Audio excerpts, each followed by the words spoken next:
this game can get back into action immediately.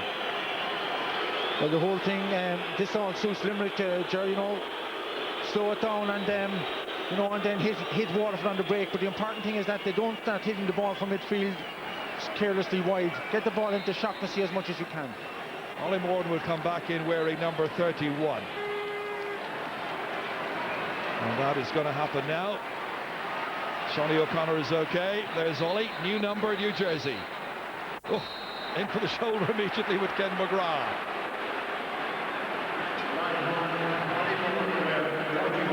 And they're just calling off the blood substitute James O'Brien, who was across the far side of the field. So we're waiting just for him to make his way off, and then play will continue. Yeah, he actually had made a run out of left half forward position for the quick puck out, and they didn't know that Ali was coming back on, so they had 16 men on the field. It also kills about 15 seconds.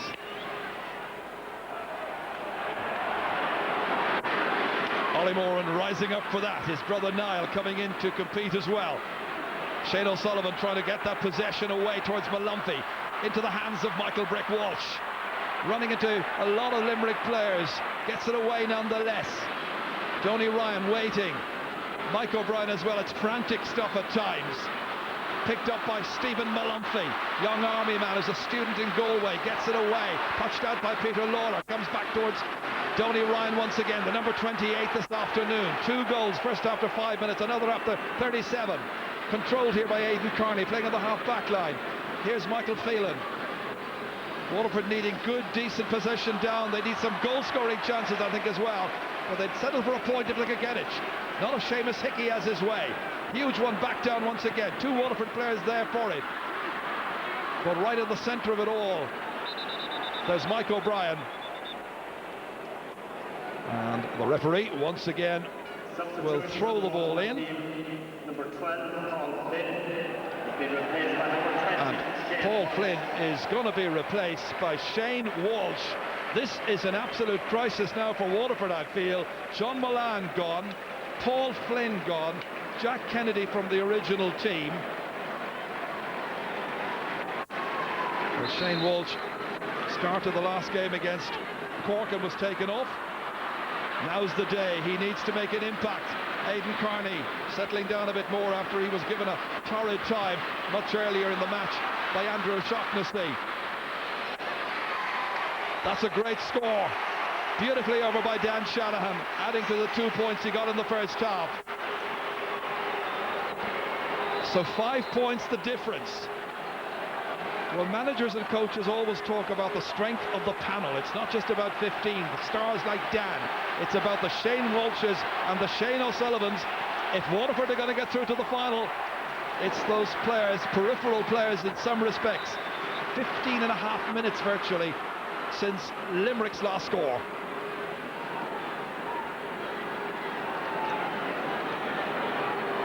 Five points is still manageable from the favourites, Waterford's point of view. Munster champions as well. Yeah, Gerald, what I've noticed Limerick have been doing it, they're just been striking long ball, no long hopeless ball in, rather than maybe trying to pick out wing forwards when they're loose, and that'll be crucial, because the longer the ball, you'll bring Ken McGrath and Tony Brown into the game, and Limerick can't afford that. This one's on towards Owen McGrath. Michael Brick Walsh got a couple of great points against Cork in the second half last Sunday. This time back to Malumphey, trying to add to his goal from the first half. He's put it to the right. He's put it wide. Just that goal after 27 minutes. How crucial that was on a day when Limerick are absolutely up for it. Now, can he guide Waterford through to an All-Ireland final? The object of the exercise. Ollie Moran gets there ahead of Ken McGrath, bats it down towards Shawnee O'Connor.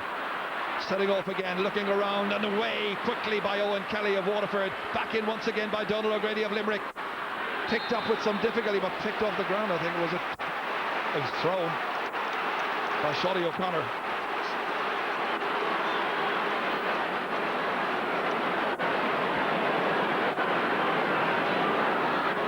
Only 3 scores, you know, in the second half so far. You've that goal by Donny Ryan for Limerick and 2 points for Waterford.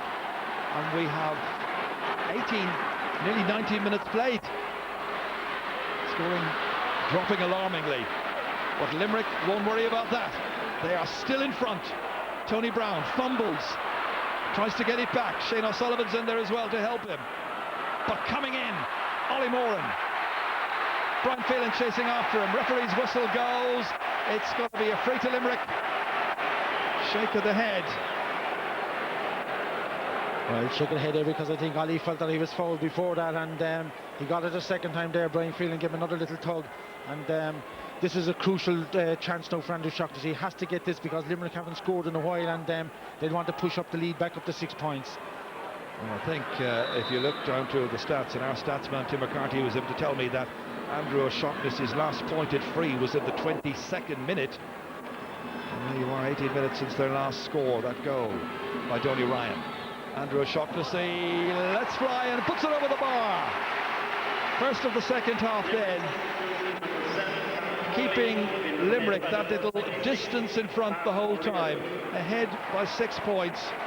And there's going to be a change now. Mark O'Riordan's going to come in for the other Mark Foley, omitted for this game, but he's got his chance now to play his part. Yeah, I think what they've done there is they've sacrificed experience for pace, because Mark O'Riordan is a good athlete, he's very quickly, and they've probably put him to Mark Owen McGrath. And as we know, he's a very good marker as well. Prendergast trying to eat into the 6-point advantage. Oh, he runs nicely for... Here's a chance, and it's Owen McGrath! Owen McGrath in the back of the Limerick net! It's exactly what Waterford have required, and it breathes fresh life into their challenge. Seamus Prendergast across here. In came Owen McGrath, fleet-footed, into the back of the net. What a goal, what a time to get it.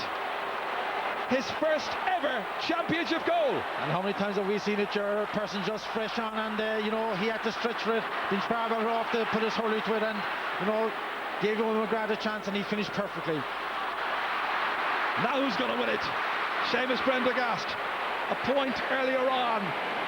Well, usually they all feel good after scoring a goal, and they have a go for points, thinking the tide is with them.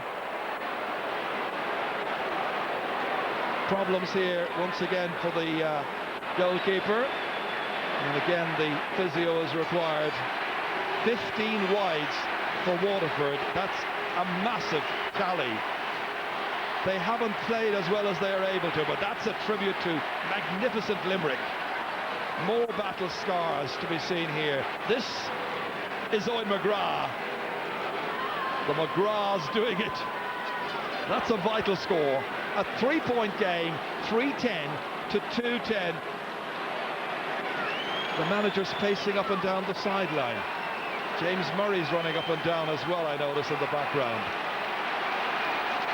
And he's limping back into it again. Well, Gerard, as a defender, you always try and make sure, and you know, Mark O'Riordan might have been better off just to block that ball with his hurley. He'd have done that comfortably and cleared it. Went for the stretched catch and missed. Michael Walsh, this time the low ball towards Malumphey, being marked by Damien Rail. Makes space for himself. Dan Shanahan was looking for it. Inside is McGrath again. Seamus Prendergast in the red helmet, kicked away by Peter Lawler. And look who's looking for it, it's Owen McGrath.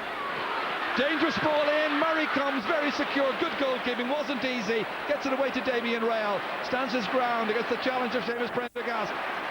And a good relieving clearance, taking the pressure off the backs, because there's been so much pressure on Limerick's backs during the second half.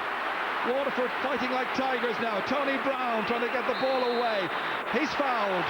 Limerick are furious. Look at Donny Ryan going straight to the official, Seamus Roach, to protest, but protesting in vain, going apoplectic in fact.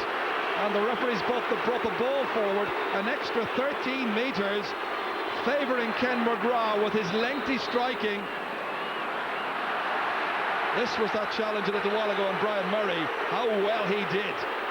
Limerick have another player down requiring the attention. I think the referee is not buying into this anymore. He's saying, come on, okay, you got cramp, but get on with the game. No time wasting allowed. It's deep in the Limerick area there. Control with difficulty. Malumphey trying to play it back. Not easy. Shane Walsh was lurking around. Owen McGrath's chasing after this one. So too Shane O'Sullivan comes out towards Owen Kelly. They are 3 behind. Not any longer. It's a 2-point game. 19 points to 17. Owen Kelly's first of the game in the 59th minute. Got this loose ball. Got away from the marker, Mark O'Riordan, and floated it beautifully over. 3-10 to 2-11. That's 19 points to 17. And James O'Brien is coming in for Limerick as a replacement for Seanie O'Connor. He was in earlier as a temporary sub. Now he's here, in possession, making tracks. They need a score. Here he comes, and he's put it over the bar. And Waterford defenders furious with one another for not getting tight on the man. Great score by the substitute, doing the business when it was most required. A great run there, and they badly needed it. But what's amazing, Gerard, is that Limerick are playing very loose, and they've left a lot of space in front of their own half-back line. I would have expected them to crowd it back and make it difficult for Waterford. Prendergast back to Dan Shanahan, hitting this audacious shot. It's huge, it's high in the air, but it's accurate. It's over. 2 points, the margin once again. Seamus Prendergast so good in the air, winning possession. Back to Dan Shanahan, so good with those long-range efforts off his left. 3-11 to 2-12, quite a semi-final. Kilkenny waiting all this while for the victors, first Sunday in September. Who's got to win this possession here? It's won by Tony Brown, trying to link up with Ken McGrath. Not the central figure that we've seen in the past, but that's a tribute also to Limerick's pressure play. Haven't made it easy for him. And that ball is going to be Limerick's. Line ball.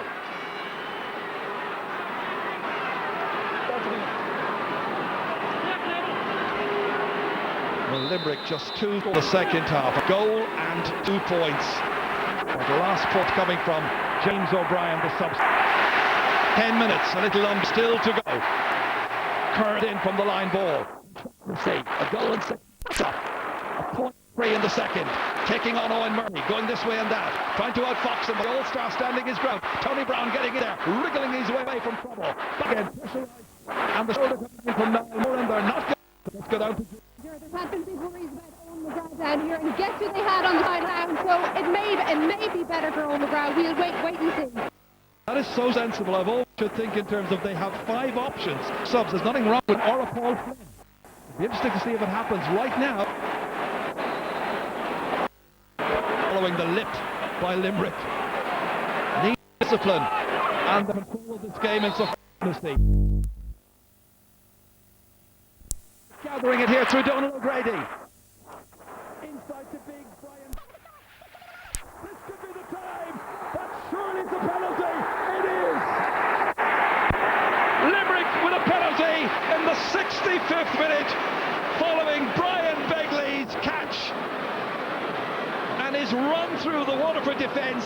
He had Declan Prendergast in difficulty. Prendergast was holding on to him, and then coming in was Ken McGrath, who finally grounded him. He might well have made the Irish rugby team with that last challenge. He took him down unceremoniously. Oh, well, great penalty there. Good ball into Brian Begley, and he fielded it well, and he had only one thing on his mind, that was to turn him on at the goal. Interesting. They told him first to go for a point. Now they've told him to go for a goal. Shaughnessy is the taker. He's been given the instructions. He's followed the instructions. 2 goals for Andrew Shaughnessy. 66 minutes are gone. Is that penalty to be the decisive moment of this game? He's got 2 goals and 7 points. 9 shots by O'Shaughnessy, 9 scores. You can't do better than that. Are Limerick on their way to the All-Ireland final? Well, that was a great strike, Gerbert. There's 5 minutes left now, and they're 4 points up, and they'll have to crowd things out. I think that if they draw players back a bit, Tony Ryan's out in the middle of the field, make sure they put the pressure on Waterford to try and get the scores, and Waterford needs space. This is magnificent drama. Limerick are preparing. Kevin Tobin he may be the next one in, and that really is an awful waste by O'Shaughnessy. Well, sure, I mean, I can't understand how he took this sideline at all, because here's his semi-penalty. What a fantastic strike right into the corner, no chance. But I can't understand why he took that sideline. I would have pushed him into the corner and knocked it into him and take the Waterford defence on. Batted down once again, and Niall Moran sweeping onto it from his own 65-metre line, playing deep, giving his brother Ollie something to run after here. He's given Ken McGrath plenty to think about, and that shot is just outside. Can't have been too much in it. As you can see, 4 points between the teams. Well, Gerard, again, at the risk of repeating myself, why didn't he just knock the ball straight across to Brian Begley that time? I can't understand going for difficult angle balls at that when, you know, when they're knocking into Begley, he'll try and get it, or at least he'll keep it in there and you have the chance of a free. All right, as you can see, Kevin Tobin's in for Donny Ryan. Tobin was able to work in midfield if needs be. We've seen him do it in the past. He'll dig in. Donny's in no particular hurry to get off. Limerick right now have 16 on. He is coming off, I can tell you. Waterford in with a chance still. They'd like to think so. Owen Kelly letting it fly, and he's put it over. There's only a goal in it. The Waterford fans are not going to give up on this by any means. But it is so tense. It's an incredible match. 4-11 to 2-14. What a hurling championship, as so many people have been saying. So much better than last year. The puck out. Limerick win it, but the referee blows his whistle. Ollie Moran looks across and wonders why, and debates the point. But it's going to be Waterford's free. Limerick with only 4 scores in the second half. Justin McCarthy's team, however, have not been able to quite summon up the necessary effort. More changes. Mike O'Brien going off. Pat Tobin's come on. So we now have used 5 subs, and Limerick under pressure, and Murray does well. Keeps a cool head, gets it out. Mark O'Riordan under pressure, gets it away. This is Kevin Tobin. His brother Pat's in there as well now. Great weekend for brothers. James O'Brien losing it. Ken McGrath appreciating the peril Waterford are in. A minute and a half to go of normal time. Phelan gets it back. It's stopped. It's dropped by Lawler. Owen McGrath, the goal scorer for Waterford, one of them. Runs into a tackle there from Stephen O'Lucy. And he's up quickly to fight his corner, because Waterford have a free. Lucy will have a booking, I think, for that. Damien Rail got a yellow card earlier on, and I think this is going to be another for another member of the full back line. But how valiantly they have fought, usually very legitimately. Their backs to the wall right now. They're defending a 3-point lead. We're in the 70th minute. Owen Kelly putting it over the bar to put 2 between them. He's got 3 points. 2 minutes of added time, or 3 minutes of added time. Even better for Waterford. Even more worrying for Limerick. Well, I still can't understand, Joe, why Limerick are pushing up the field instead of making sure that they close down the space in front of the half-back line. There's acres of space for Waterford to get that crucial goal if they want. Once again, here they come. Pat Tobin towards Begley. Uncertainty there in the Waterford defence, and not for the first time. Tony Brown gets it away. It's going to fall for Niall Moran, but in to intervene there was Michael Brick-Walsh. Comes back once again via O'Shaughnessy. Back once again to the centre of the park. Tobin this time letting fly. Begley has it. Here's a chance. He can bury Waterford. Brian Begley has got a 5th goal for Limerick. We're in stoppage time, and that surely is enough to ensure that Limerick will get to the All-Ireland final. This is Begley, back live with the action. Brian Begley's 7th goal in the championship. Back come Waterford. Here's Dan Shanahan. Oh, he's blazed it wide. He was going for it. A game which has had everything. Waterford the hot favourites. Waterford with 16 wides as well. Richie Bennis living on his nerves, up and down the sideline. Well, Gerard, if you wanted anybody from Waterford to get that last ball, you were looking for Dan Shanahan, but for the first time this season, he's blazed his chance wide. There are 2 minutes of stoppage time still to play. 5 points the margin. Looking good for Limerick. Just need to keep their nerve and keep cool and do nothing rash And Gerald, like in basketball, just run down the clock. Excellent there from Peter Lawler, just left the ball run out over the line. That'll take another 20 seconds off it, and you know, take their time and make sure they crowd things out. Peter Lawler to take this. A 5-point lead. It was 4 at half-time. It was 10 at one stage in the first half. Waterford have never led in the game. They've had 16 wides. They look for another goal or two in the time remaining. Owen McGrath to Dan Shanahan. Oh, he was thinking about it. And in came Marco Reardon. It's out for a 65. Limerick are quick-witted. They are sharp. The manager has prepared them brilliantly. 12 months ago, they were going nowhere during the qualifiers. Remember the day they were trounced by Clare in Ennis? Change of management. For Justin McCarthy, it's looking like a very, very sad and disappointing day. His team just didn't produce. Donal O'Grady and Limerick have. In front of a crowd of 80,546. Back down to Tony Brown. We're in the final minute of stoppage time. Back down once again. Limerick to defend. Ken McGrath to try and get it in. Engineer something. Waiting for a whistle. None came. Prendergast in there to challenge. So too is Brian Geary trying to get the ball away. They work it inside towards Shane Walsh. Right on the sideline. Right on the end line rather. Walsh again. Nipping in. Looking for more. And that's in the side netting. And the time is almost up. We're into the final 25 seconds. Brian Murray ready to puck it out. They were rank outsiders in so many minds. The Limerick fans believed. Now they'll start thinking about those tickets for the final. He's done it. They're practically there. Well, Gerald, he said Limerick would get 5 goals beforehand. That was their weakness, if you like, but 5 tremendous goals, and that's what made a difference. That has certainly made a difference. You can be sure of that. Tony Brown. And that's got to be a free. Referee is waiting, calling for the ball. It's all over! Limerick have beaten the Munster champions, Waterford.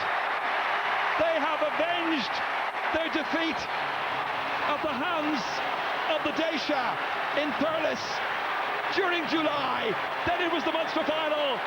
Limerick have come through from the qualifiers, and they have made it through here, and they are in the final. It's going to be Kilkenny against Limerick. Those who were expecting Waterford to be there in a repeat of the league final and a first final for Limerick, or for Waterford rather, since 1963, forget about it. Limerick had other ideas. It's 1973 and 1974 revisited. Limerick 5-11. Waterford 2 goals and 15. Limerick win by 5 points. Let's go down to Joanne.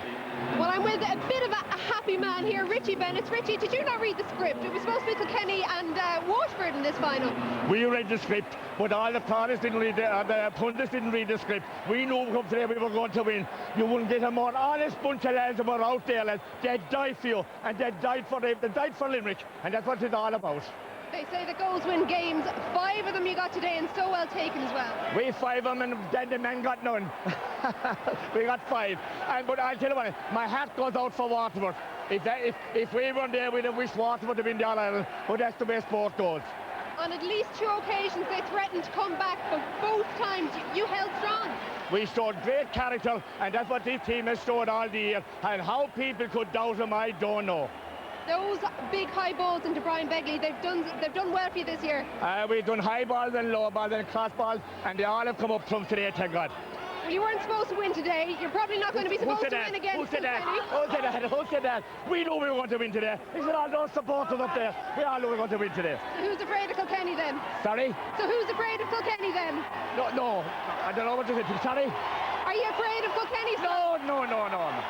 I want to say hello to my son. He's in care below in the Brothers Chapel down in Fines, and I want to say hello to all the staff that are minding, and we did this for them. Well, Richie, I'm sure he's very proud of you. Well done today, Richie. Back to Michael. I'm sure he's proud of him, and I'm sure he's a delighted man too. What a performance by Limerick. They were leading 4 at half-time against Waterford. We expected Waterford to come in the second half. I suppose a lot of us didn't really believe that Limerick would push on to the All-Ireland final, but by golly, they surely have done that. Michael Dignan and Anthony Daly here with me. Michael, I know it was a slip of the tongue a week or 2 ago when you had Waterford in the final, Limerick gave the answer. That's hurling for you. And, you know, I have to say I'm delighted for Limerick. They suffered the heartbreak in 94 and 96. And would you get a more passionate hurling man than Richie Bennis? You know, he's only saying what everyone thinks. Like, they were written off by everyone, including nearly every GA pundit in the country. That's why we're here. We're here to give our opinion.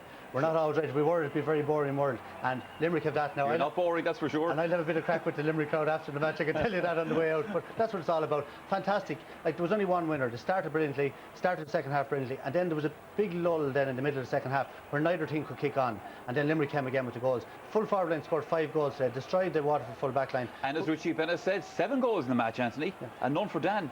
None for Dan, you know, and it summed up right in the final couple of seconds there. Michael, we see 2 balls going into him, and a point off one of them when it was an open goal, and the other one flicked off, and all year they were flying into the top corner and every corner, and it just goes to show. But I think, Michael, overall Limerick wanted it more today. That's the bottom line. There was no doubt about that. They brought an intensity to the thing today that was just unreal. Absolutely. I remember a few years ago Martin Carney describing the Tyrone footballers against Kerry as ravenous terriers, and I think what we saw from Limerick today was a bunch of ravenous terriers. They fought for every ball like their lives. And it's amazing the way it happens in sport so often. We came up here in 2000 against Cork, Offaly did, and we had no chance. By even ourselves, I said we said, right, let's go one last thing, and we turned them over that day. And that happens in sport all the time, and that's what makes, particularly, you know, we're hurling men, it makes it such a great game. That makes it so special. Nice little symmetry to all this. Richie Bennis is the Limerick manager. The last time that Limerick won the All-Ireland in 1973, Richie Bennis was in that team, played at midfield. Top scorer in the championship that year. That's right, and they beat Kilkenny in the final. They beat Kilkenny in the final, of course, exactly. The added piece. So Michael, you never know, and look, it's going to suit them down to the ground. Everybody's going to go for Kilkenny again.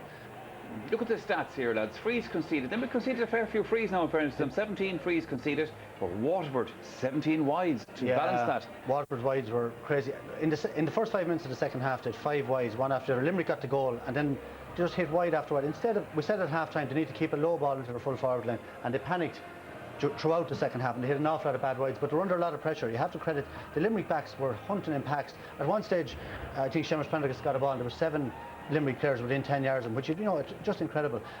You'd have to say as well, Seamus Rush, you know, geez, if Limerick lost this game, they'd be, I'm not the only one that has to be hiding on the way out of the ground, because, geez, they'd be after him. Let's not take one small bit away from Limerick's victory here today, but one question I have to ask, Anthony. Waterford played 2 big games against Cork. They were on a high after those 2 games. We wondered, could they keep it up? Yeah, Michael, I have a feeling today was a day of inconvenience for Waterford. They didn't want this game. They beat Cork last week after a titanic season, playing them 3 times, playing them in the league semi-final as well. Yeah. They wanted to play the final against Kilkenny, and they saw, and Limerick, they didn't want to face Limerick today. Yeah. But Limerick were ready for them. Limerick had a couple of weeks off, totally focused on the game, had a good look at the Munster final video, never allowed the space to open up like they did in the Munster final, and really played it cute all through. Kept their game and kept their shape all through. But yet, you have to say, it looked like Waterford were going to take over near the end, and a flick by Marco Reardon gets a loose ball to midfield, into the square, Begley catches, penalty, game over. Probably. But also at half-time, you know, Waterford had been 10 points down. It was 4 at half-time. We thought there was a change coming. Then Limerick get another goal to start the second half. Yeah, Limerick got the start they needed in the second half. You know, if Waterford had got that goal, different game, obviously. But Donny Ryan got in. You'll see here, Brian Begley, who created havoc, I suppose, all day, really.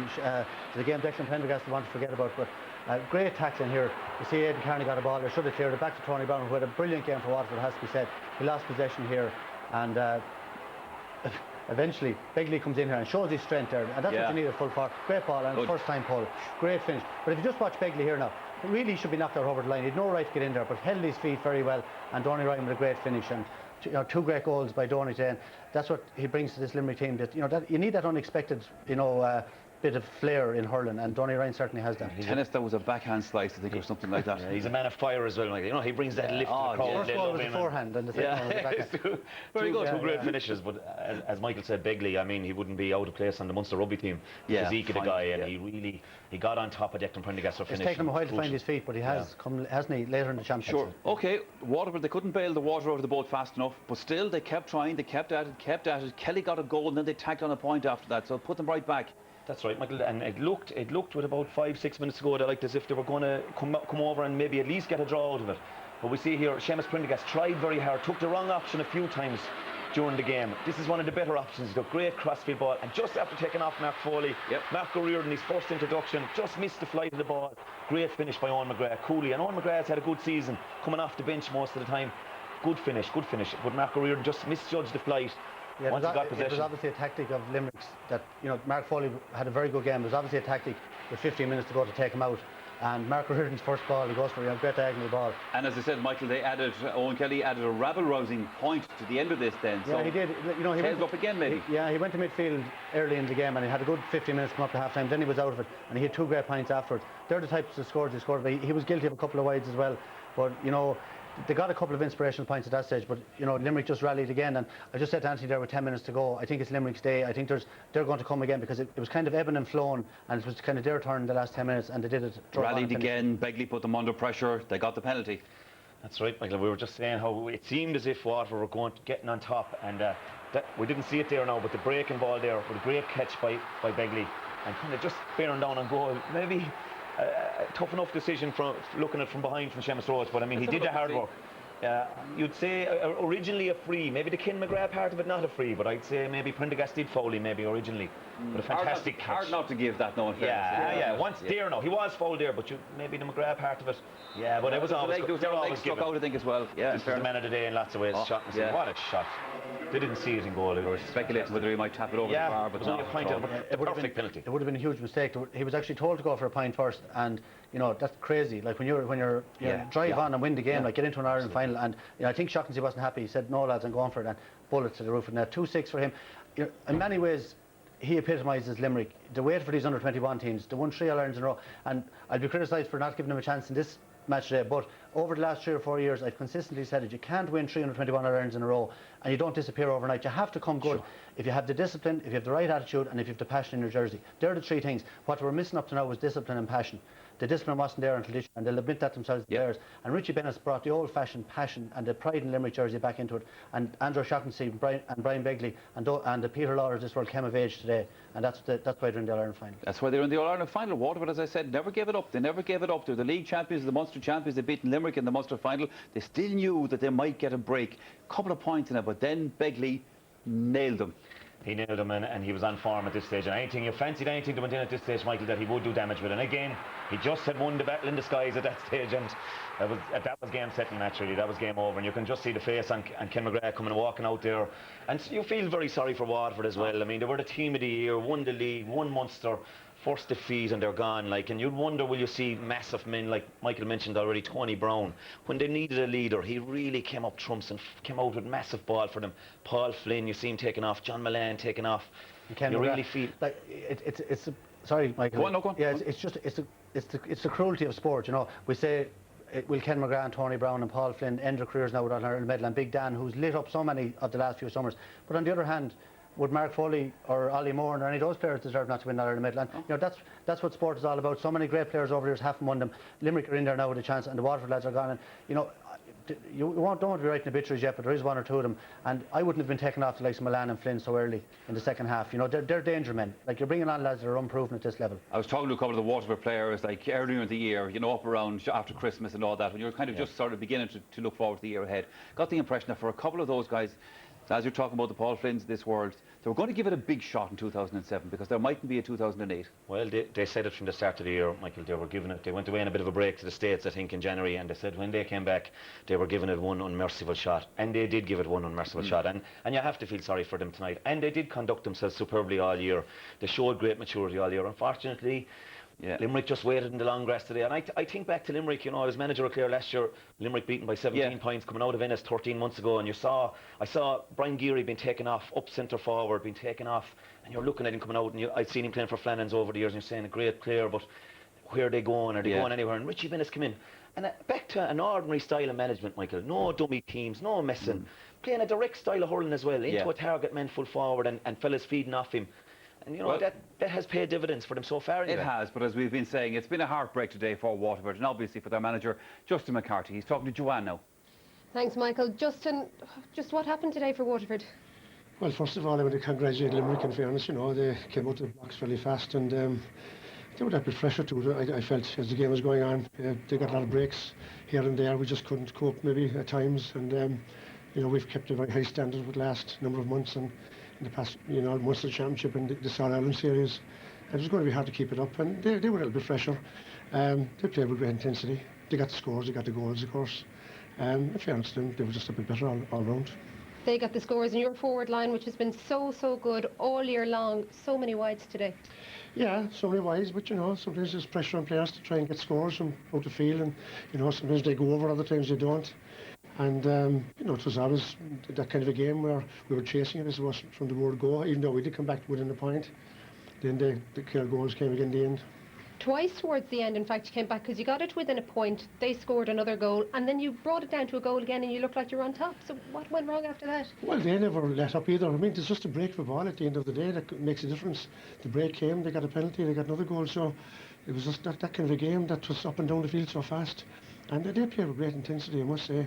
And I felt at times we were just struggling a little bit. We were a bit flat at times, and we just couldn't raise our game enough.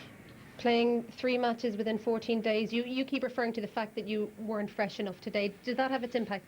Well, I'd say, you know, freshness in hurling is a great thing because you have to have an appetite, and especially in breaking balls and so on, that you get those breaks faster and your mind is more alert, because we had to play Cork, which was a big game, and then the replay was going to be another big game, and then to try and keep up that form with the way we were playing, it was always going to be hard, but I felt we could do it, but, you know, it didn't work out today for us. Justin, there are so many great stalwarts in that Waterford team. What is the future for them, and what's the future for you with Waterford? Well, I don't know. I mean, I suppose the players themselves, we're building a team too. We've a lot of young lads coming through, and I felt that they'll be the future for Waterford. Some of the older fellas might look at their positions, I suppose, here and there, but there's a lot of good lads around. I'll look at my own position later on and see how it goes. Well, we hope to see you again, Justin, and thank you for the whole year this year. Back to Michael. Thank you. Absolutely, we all agree with that, and certainly, Michael, it's not a time this evening or tomorrow to be making big decisions about the future. They'll think about all this. I mean, the thing about it is, Waterford won the National League and the Munster Championship. In fairness to Limerick, as that saying goes, we haven't won anything yet. Exactly, they're only in a final, but I think, to be fair to Justin, he's not a whinger, and he's calling it fairly there. 3 matches at this level in 14 days is a big ask. I just got the impression if they played like today with the hunger Limerick had, it wouldn't matter if it was on next week or the week after. But you never know, because every game of hurling is different, and it was always going to be very difficult to lift themselves again. But you know, the old failings that were there all year, I think, was in their full backline, and they made no changes there today. Tom Feeney's on the bench, James Murray's on the bench. You know, why were they on the bench for the 70 minutes? Yeah, but there were also hits in the first half. I mean, you can look at the last 15 minutes, the penalty and the goal that Beckley got. The damage was done in the first 15 minutes. That's right. Or a lot of it anyway. Well, they were 10 points down, Michael, and you have to do an awful lot of hurling to make that up. And Limerick came out of the blocks, really showing that hunger and that desire, and really, look, at everyone has written off here. We're going to show the country that we're not a spent force this year. And Waterford, as I said, and Justin said it there, that appetite for the breaking ball. That's the statement he made in that, what he said there. I think that summed it up. They just didn't have that real desire that they had against Cork. Today was a day that they wanted to maybe get out of the way and get to the final. Talking to Nicky Brennan, the GA president, before the match, he thought Limerick were going to do it. Yeah, well, he probably knows more hurling, but like we were all saying to an extent in terms of playing those matches, but we just thought Waterford had that maybe bit more class all around the field and more scoring options, but that didn't prove to be the case today. But I think even from the throw-in you could see it, like Limerick lifted them out of it in the midfield in the throw-in, and if when you're tuned in and you're all, and you will get involved in those things. But Waterford physically, I just saw there was 3 or 4 other players hit off the ball and they didn't want to know about it, and you know, you just felt they're one of those days. They're not up for it today. All right, that's more on today's events here at Croke Park. That's right after this commercial break.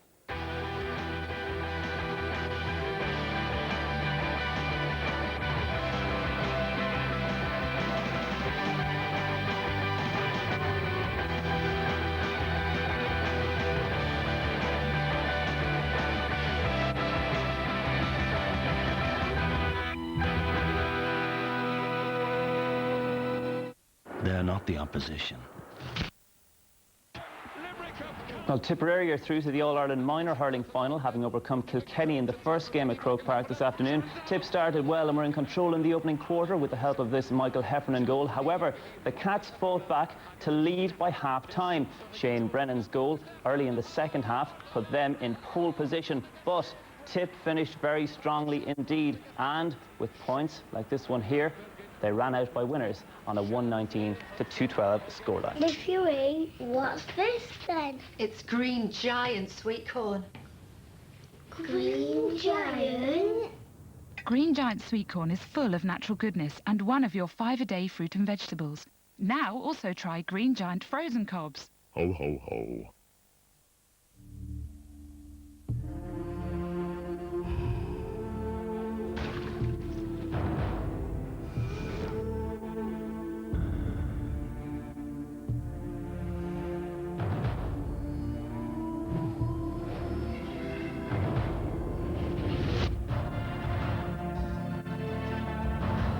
It's not who stands in front of you that's important.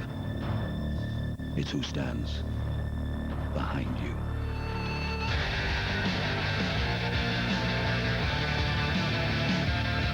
O2, official sponsors of the Irish rugby team. Ah, what's it going on? It's my new bolognese recipe, Papa. No way. I want my sauces to have 100% good, honest ingredients. So if you can't find it in my kitchen, you're going to find it in my bolognese sauces. So, you made room? For lots more chopped tomatoes, Papa. Your new recipe tastes even better. So good, I think we should have it more often, eh? Mama's new bolognese. When is your Dolmio Day? Warner Brothers Pictures invites you to spice up your love life. What's the secret? But you never asked. Catherine Zeta-Jones, no reservations. Time's up for head lice with Clear Spray Away, the only 15-minute spray treatment. Clear Spray Away, the natural-born killer.